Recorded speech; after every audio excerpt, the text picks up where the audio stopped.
Thinking Aloud.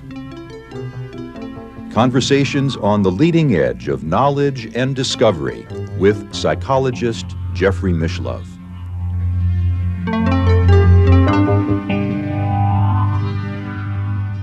Hello and welcome. I'm Jeffrey Mishlove. Today, we'll be exploring the intellectual legacy of Timothy Leary. And I'm very pleased to have with me in the studio a guest whom I last interviewed in 1973, 45 years ago. Her name is Joanna Harcourt-Smith, but when I first met her, her name was Joanna Leary. And she was ostensibly Timothy Leary's wife. And she worked very, very hard for years to help free him from prison in California, where he was at that time. She is the author of a wonderful book called Tripping the Bardo with Timothy Leary. And she is also credited as being co-author of a couple of Tim's books, including Neurologic and Starseed. In addition, she produces a podcast and has been doing it now for a dozen years. It is called Primitive, and I encourage our viewers to check it out. Welcome, Joanna.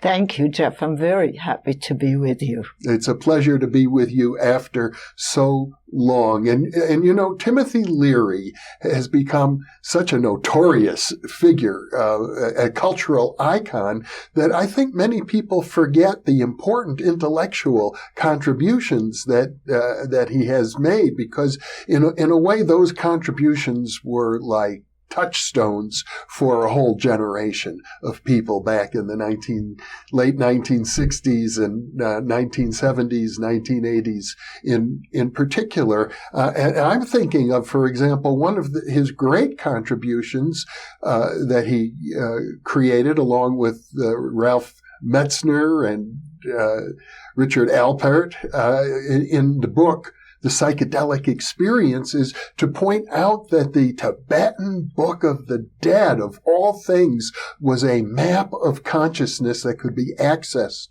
through psychedelics.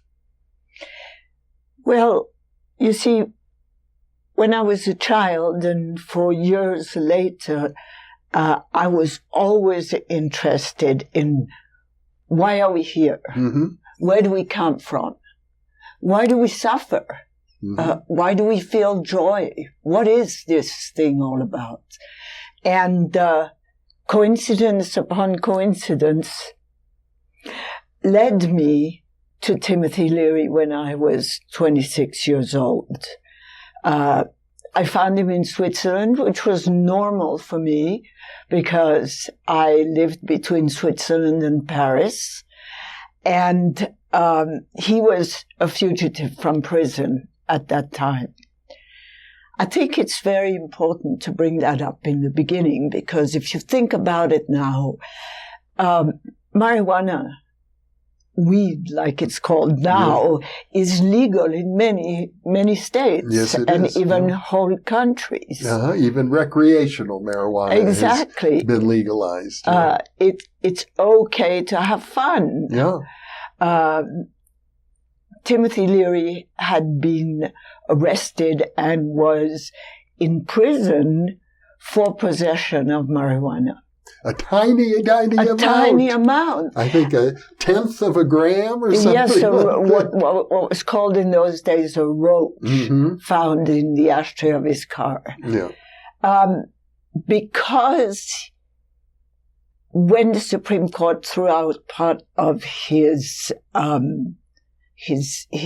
condemnation, whatever it's called, he said in California, he said he was going to run for governor of California. Oh, yes. This was before I met him. Uh-huh.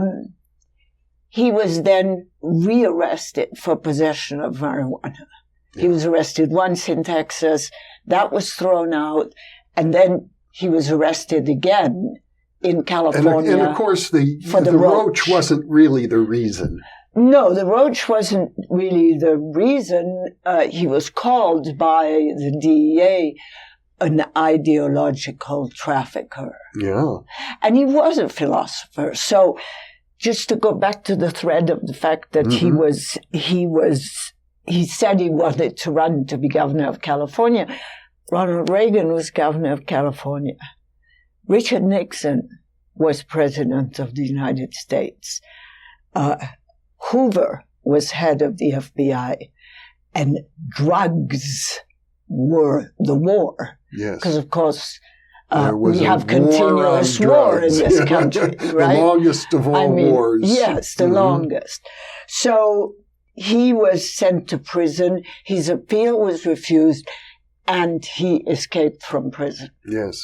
And amongst other things, because it would take us forever, one of the countries he went to as an escapee from American prison was Switzerland. Which is where you met him. Which is where I met him, exactly. Yeah. A fugitive on the run. A fugitive on the run was just perfect for me, because I wanted an outlaw more than anything, because I always thought the laws were ridiculous. I mean, all laws were ridiculous. Of course, in those days, I didn't drive a car. I mean, I've changed my mind about now that I'm a driver for the last 30 years, but most laws are not so smart.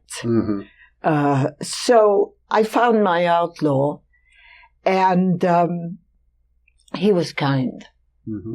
He was generous. He was loving. And I wondered what that came from. And honesty, after a few days, I took LSD with him.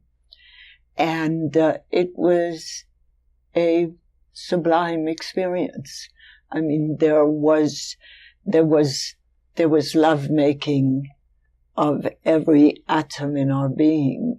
And it was personal and it wasn't personal. I mean, when I talk about this lovemaking, I'm really talking about the fact that I know this is happening between you and me and all beings at all times. There is this beautiful soup of relationship that happens. And on that LSD trip, which I'd taken before, it was heightened. But at the same time, there was this becoming in love. Yes. And then he said to me, "You've come to free me," which I really didn't understand much about. I mean, I didn't understand about the politics in the United States.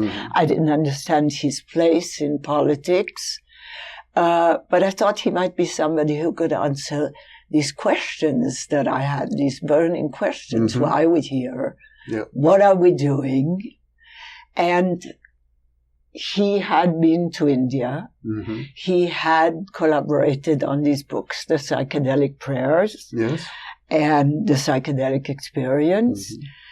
And really, he didn't explain anything to me.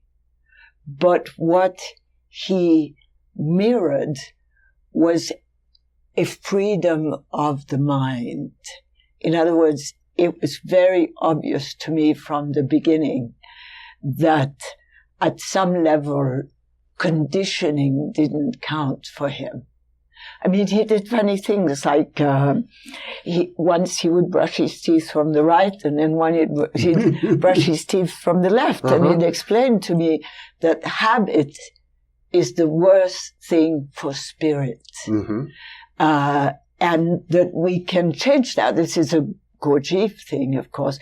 We must change our habits. We must pay attention to our habits and change them. But all that was very new. Because one might consider brushing your teeth the same way every day is a harmless habit. Not going to harm you, not going to harm anybody. But he's saying that the very fact that it is a habit invites change.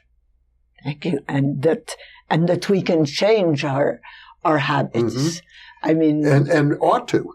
And definitely, if we crave freedom, which at the bottom of our being, we all do, then even these tiny little things can create more freedom. In the beginning, that when I met him, we didn't make love for a couple of weeks, and I love to tell this story. One night we were in this beautiful hotel room, and he pulled out the Life magazine that had the first pictures of the human brain. Mm-hmm. And that was amazing at that time, because at that time, the head was just a helmet. Yeah. And then all of a sudden you get to see all these beautiful pictures of the brain. And you can imagine the synapses, and you can see the sinuosities in the brain and all of that.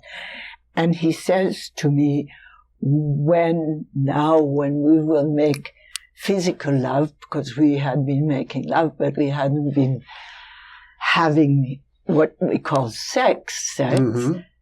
He says, look at those pictures and know that I will be making love to every part of your brain. Of your brain, yeah. Which was really beautiful. And since that happened on LSD, we use the word imprinting a lot. Mm-hmm. And I imprinted something very, very beautiful. That actually I was being penetrated as a woman, not just for my vagina, which has been a pain for women in many circumstances, but I was being penetrated in all the cradles of my being. Well, he had a great appreciation for physical reality, whereas, Ram Dass seemed to go in a different direction and become so very spiritualized. Timothy always seemed he enjoyed science fiction. He paid a lot of attention to the people who were talking about transhumanism and the singularity. To my knowledge, most of those people are very materialistic, and also travel into outer space really fascinated him. So he was not. It's not as if he ignored the otherworldliness of psychedelics, but he seemed to enjoy keeping one foot firmly grounded here on the earth. Well, that was attractive about him, is that he was very grounded in the earth, and a visionary, a traveler of the mind. Yeah. I want to talk about, recently there's been a book by Michael Pollan that a lot of people are reading about. Changing Your Mind. Changing Your Mind. Yeah. About the adventure of taking psychedelics. Right. Well, what is that adventure? And he says things about Timothy Leary. Timothy Leary's been dead since 1996. You see, an important book to read of Timothy Leary is a book called The Harvard Years. The Harvard Years. The Harvard Years. And I've really liked the author. I've forgotten his name now, but he's transcribed a lot of the papers. We will show the cover. Please, yeah. A lot of the things, he published a lot of the writings that Timothy did at Harvard. And I think those writings are a lot more important than saying that if he hadn't made psychedelics public, they wouldn't have the reputation that they had until now, when the medical and the universities are picking up the medicine again. Well, he certainly did, I think, more than anybody to publicize what he saw as the positive benefits of psychedelics. But he knew, he found out, he was a psychologist, he found out, that's what Michael Pollan might credit him with, he found out that after the Second World War, we had to change our minds. And not only that we had to change our minds, but that it was possible. You see, remember, people went to war, men went to war. That was their dignity. They didn't question this. It's just one of the things. They didn't question whether that was patriotism in the sense of getting killed for territory. Well, people, was part of your dignity. People considered war an opportunity to achieve glory. Meaning. And Timothy Leary, in his Harvard days, told us that there is a world of meaning. Yeah. There is so much other meaning than just territorial, sentimental, Frank Sinatra, there is so much more to the world of meaning. Which is why I guess he urged people to drop out. And there were thousands, probably millions of people who were doing exactly that, dropping out, getting out of what people consider to be a rat race. You can tune you're one of the, you can tune your brain to whatever is exciting to you, is fun, gives a meaning to your life, creates valuable relationships, not just relationships of duty, not just cardboard relationships, just relationships where there is true exchange of the genius that is being human. Yeah. And he told us that. He saw that. He was prepared because he was a psychologist. He went to India. He was one of the first people to put these things together. And he was a scientist. And he realized that our brain is unlimited. And in all fairness, he was building on the work of some important pioneers who came ahead of him, people like Aldous Huxley, who, as I recall, was also a big influence to you. Absolutely. Alan Watts. People, all the other Huxleys as well, pioneers. He was extremely well-read intellectual. He was a piano player. And we all know that playing the piano is a great exercise for the mind, for the brain. He got extremely involved in Buddhism. But then he was a scientist and he turned away from that. Yes. Anyway, what my relationship did for me is that it showed me that there is no end to curiosity. There's no end to learning. And particularly, there's no end to connecting between the universes that we are. Yeah. Well, I think, frankly, that a conversation such as the one we're having right now has an eternal quality to it. I've been doing these interviews now, as you know, for over 45 years, and I think I could keep going another 10,000. You look like it. It's one, the whole thing of John Archibald Wheeler. Wheeler, the physicist. The quantum physicist. It's all about asking the right question. And I'm totally fascinated by that. It's what I do in my podcast. Yes, you ask the questions. It's so delightful, and so I'm thrilled to be with a question specialist right here. So maybe I inspired you long ago. You did inspire me.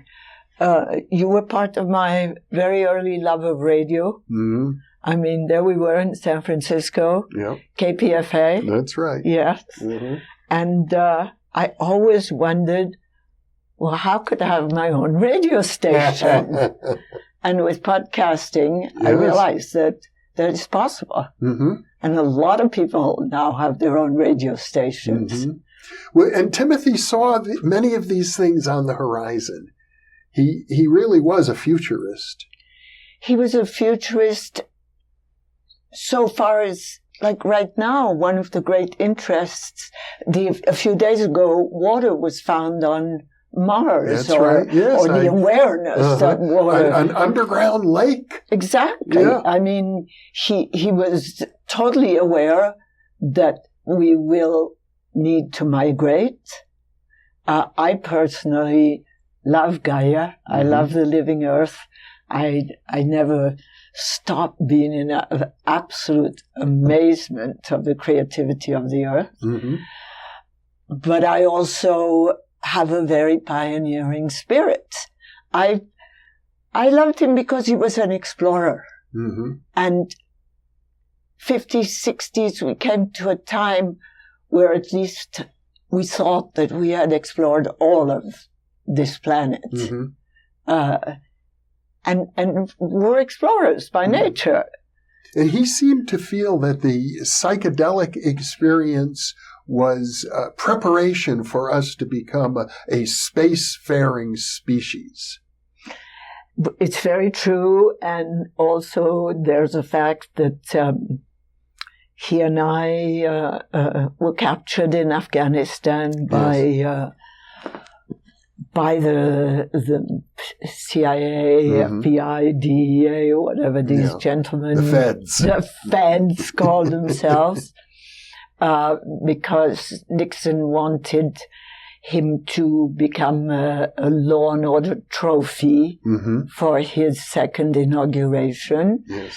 And so we were captured. I had no idea what was going on. We were taken to an aeroplane, and there was a DA agent who said, dope's the game, Leary's the fame, and off we go. And off we went to America. I had been once to Washington, D.C., and they were taking Timothy back to prison. Yes.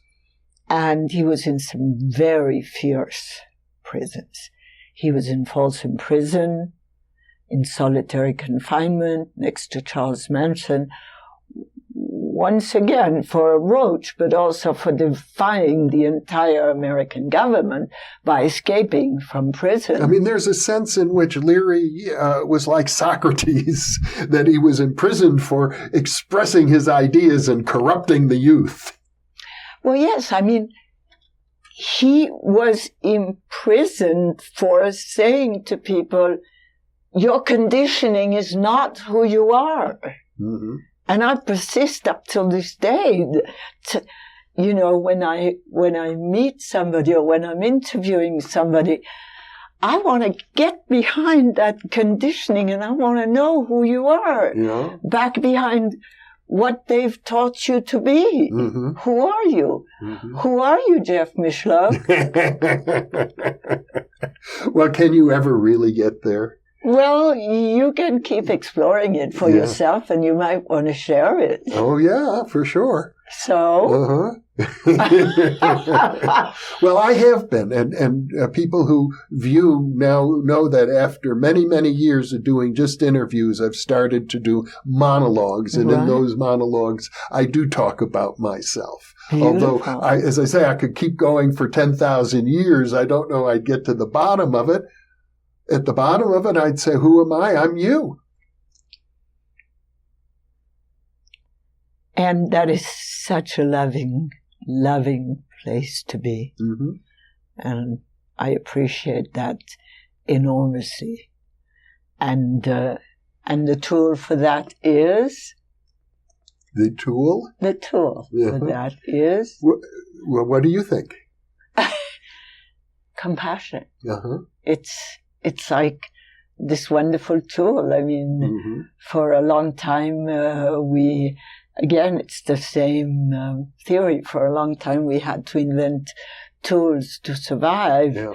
And then the Buddhists, a long time ago, prescribed that the greatest tool for surviving and for being and creating is compassion, understanding. Mm-hmm. So the tool for being oneness together, for loving each other, is compassion, isn't it? Now, you were involved for years in an intimate, loving relationship with Timothy. Even when he was separated in prison, you stood by him for many years and wrote to each other on a daily basis. That's so beautiful. Recently, I mean, he was moved to 26 different prisons and jails. Part of it was that he would become extremely popular because he was such a gregarious human being. Mm-hmm. He became very popular, even when he was in solitary confinement in the prisons where he was. He wrote, when he wasn't in solitary, he wrote briefs for better treatment of the prisoners. Mm-hmm. So the prisoners loved him because there he was, this intellectual, writing legal briefs to bring better treatment for them. And so they'd move him. Mm-hmm. And like they do. I mean, in my experience a long time ago, the Bureau of Prisons is very personal, at least with notorious prisoners. They study their lives, they study how to make people miserable, and so they moved him a lot. And I picked up and I moved to wherever he went and claimed time with him, visiting and extra visiting time with him. And we talked a lot about what in those days was called quantum mechanics. Mm-hmm. That was absolutely fascinating.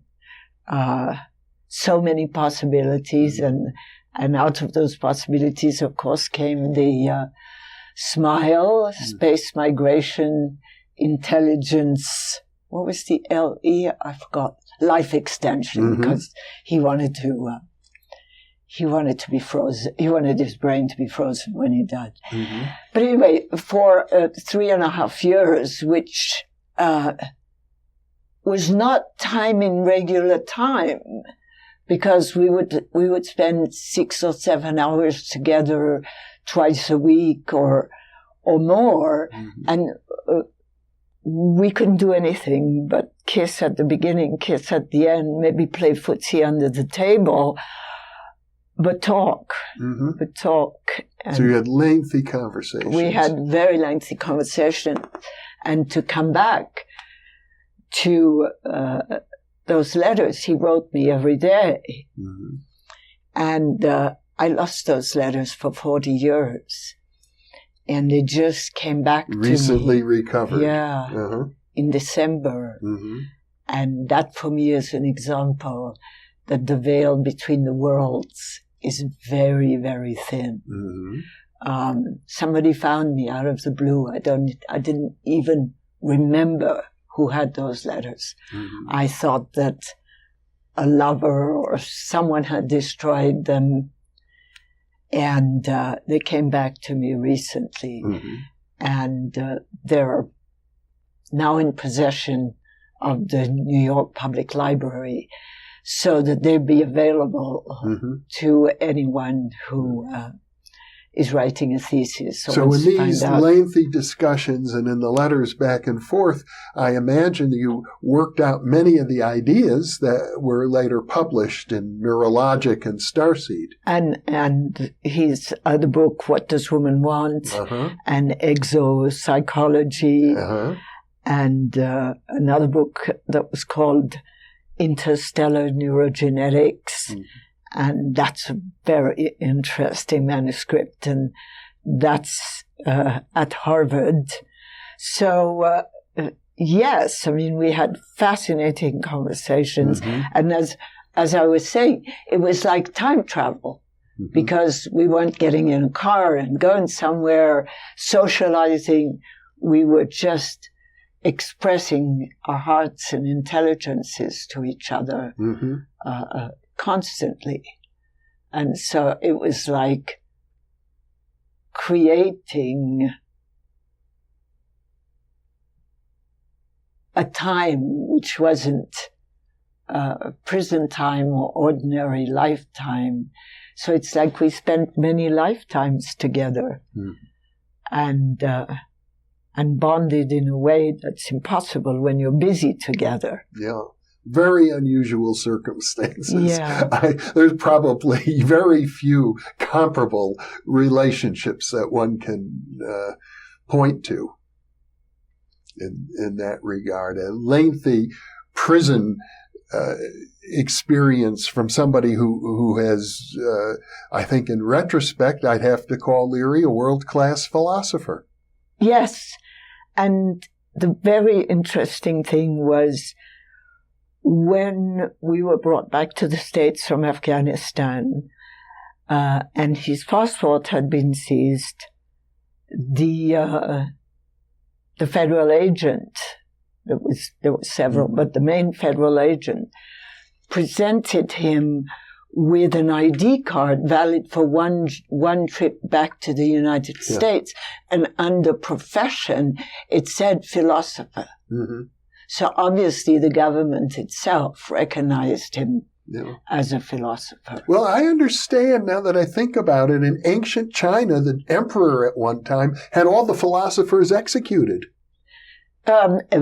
Well, take Mao, who had intellectuals executed. I mean, if you're doing philosophy, if you're really doing your job, you are questioning the truths that other people hold sacred.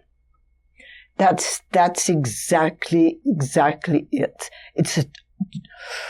Is it the most dangerous profession there is? Probably way up there.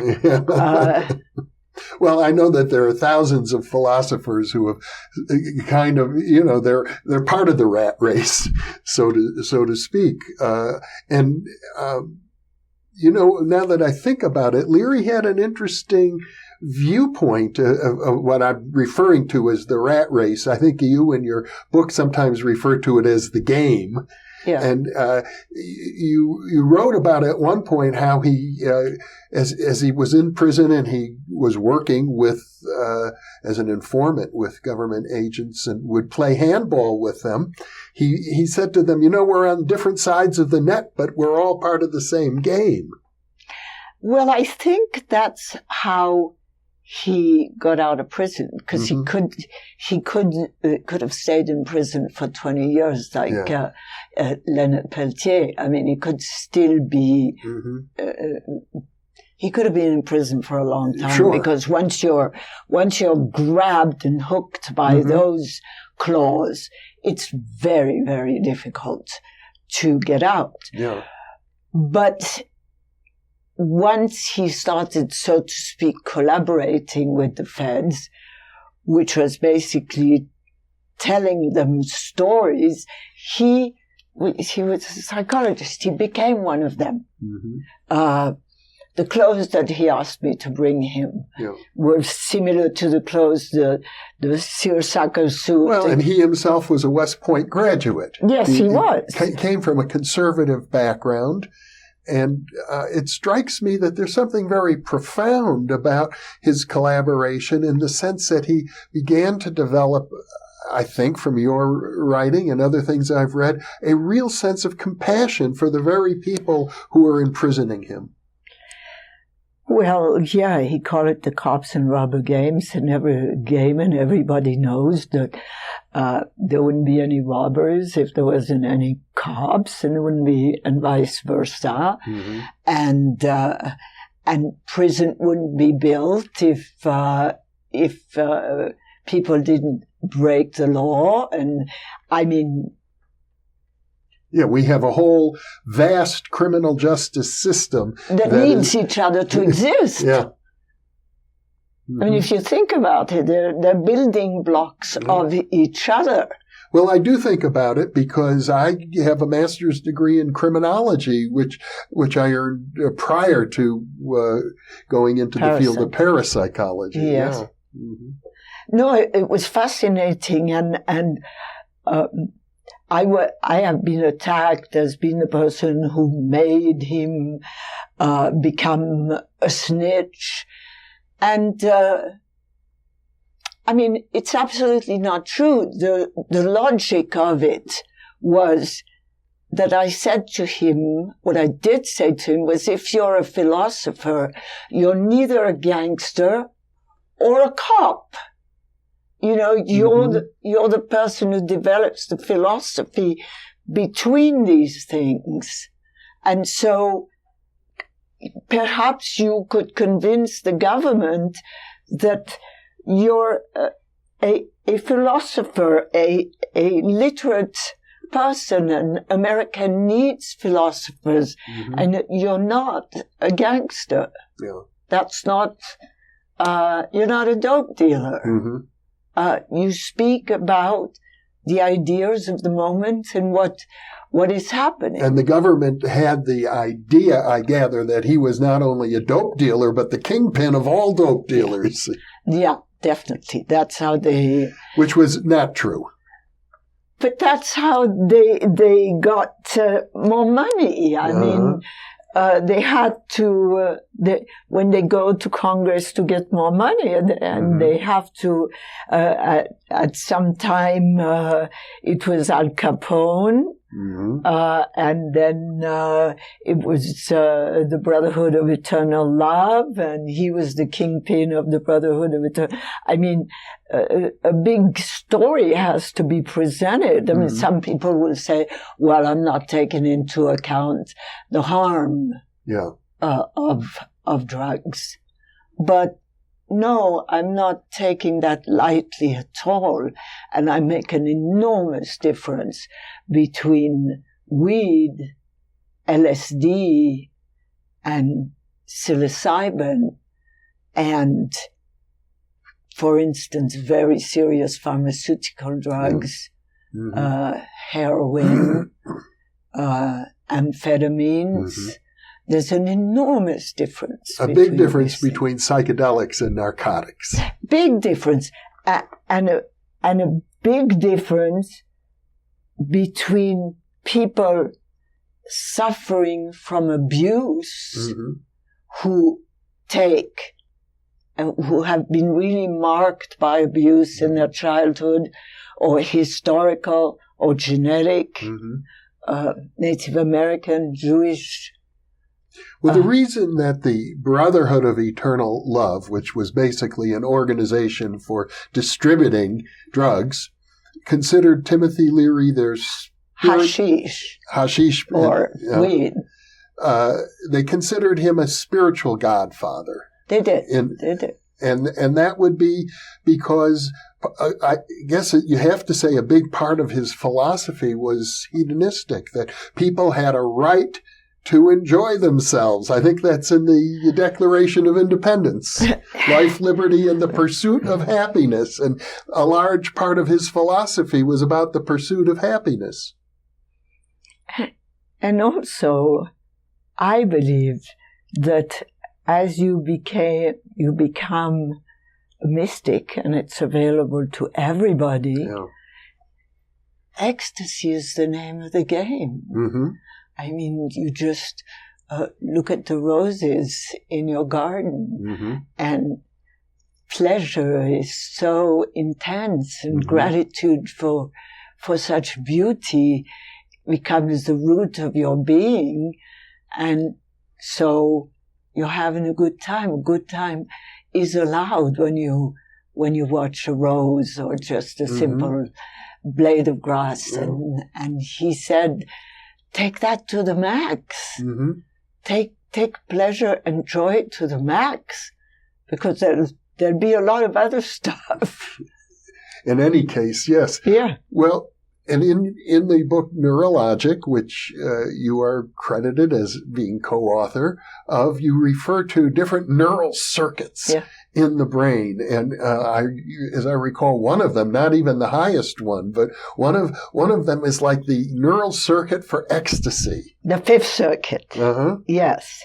It's finally coming to a place where survival isn't your only obsession. You are able to open your mind and your senses to the ecstatic world that is in us and out of us.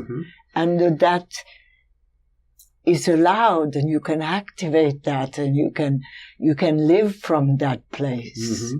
But I don't think, even though many people might call Leary a hedonist, I don't think he was, to my way of thinking, more of an Epicurean than a hedonist, because it wasn't pleasure without meaning. It wasn't meaningless pleasure by any means that he was advocating or seeking for himself. Beautifully said, Jeff. Absolutely beautifully said.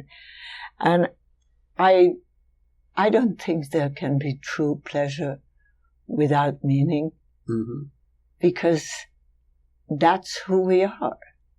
Just as much as the suffering and the pain that we live is who we are, right? Mm-hmm. I don't believe that, pain is not who we are. It's this incredible ball of being human. The best word that I have for pain and pleasure is poignancy. Mm-hmm. This whole thing is totally poignant. Yes. I mean, it's poignant that you and I would be sitting here after 40-some years. Yeah. It's an event. Our second conversation 45 years after our first one. Right. It's poignant, these two little human beings who've gone through a tremendous amount, and who've I had a lot more hair back then. I don't remember. What did I have more of back then? It's very poignant mm-hmm. that I agree. we would be here. I agree. It is very poignant. And it's hedonistic. And it's sad because we only have a certain amount of time to live. But, it's all of it. It's all of it. And you know what? We could keep talking forever about this. And I hope to have you back many, many times, because I know that we'll have much to talk about. Thank you, Jeff. Thank you so much for inviting me. It's a great pleasure. Thank you for being with me, and thank you for being with us.